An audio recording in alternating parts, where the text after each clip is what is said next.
आज मैं आपको एक ऐसे इंसान की कहानी सुनाने जा रहा हूं, जिसने यह साबित कर दिया कि अगर आप अपने सपने के लिए मेहनत और लगन से जुट जाएं, तो कोई भी बाधा आपको रोक नहीं सकती।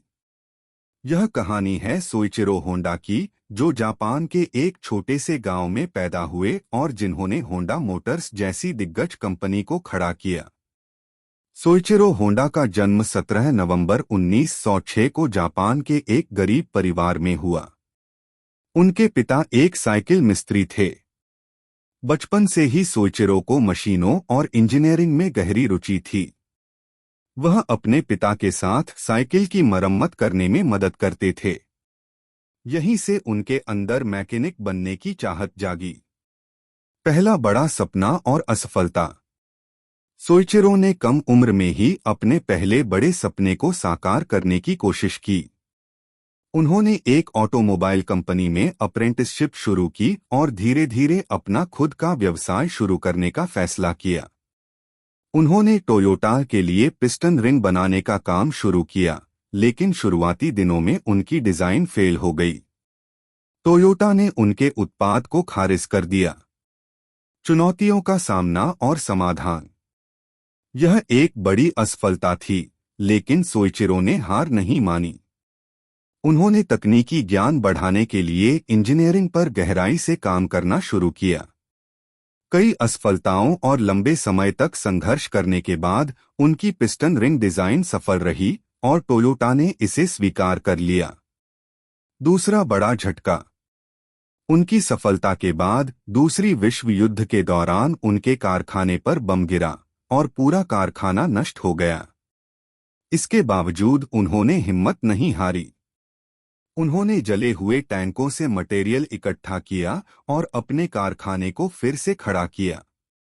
होंडा मोटर्स की स्थापना। युद्ध के बाद जापान में पेट्रोल की भारी कमी थी।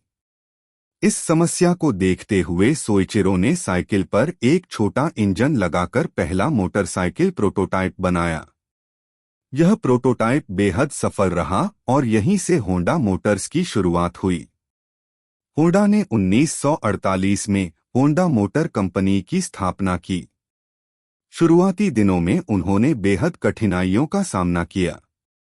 बाजार में उनके प्रोडक्ट्स को शुरुआत में खास पहचान नहीं मिली, लेकिन उनके नवाचार और गुणवत्ता के प्रति समर्पण ने उन्हें सफलता दिलाई। मोटरसाइकिल से कार तक का सफर। सोइचिरो ने सिर्फ मोटरसाइकिल पर नहीं रुकने का फैसला किया। उन्होंने कार निर्माण में भी कदम रखा। होंडा सिविक जैसी कारें आज भी उनकी दूरदृष्टि और इंजीनियरिंग का प्रतीक हैं। होंडा ने दुनिया भर में पर्यावरण के अनुकूल, सस्ती और कुशल कारें बनाने पर ध्यान केंद्रित किया। आज होंडा मोटर्स दुनिया की सबसे बड़ी मोटरसाइकिल निर्माता और चौथी सबसे बड़ी ऑटोमोबाइल कंपनी है। यह सब सोइचिरो होंडा की अटूट मेहनत और कभी हार न मानने वाले जज्बे की वजह से संभव हुआ। सोइचिरो होंडा की सीख। सोइचिरो होंडा की कहानी हमें सिखाती है कि जीवन में कितनी भी कठिनाइयां क्यों न आएं, अगर आप अपने सपनों को पाने के लिए प्रतिबद्ध हैं, तो असफलता केवल एक कदम है सफलता की ओर। उन्होंने कहा था, सपने देखना आसान है, लेकिन उन्हें पूरा करने के लिए साहस, दृढ़ता और मेहनत चाहिए।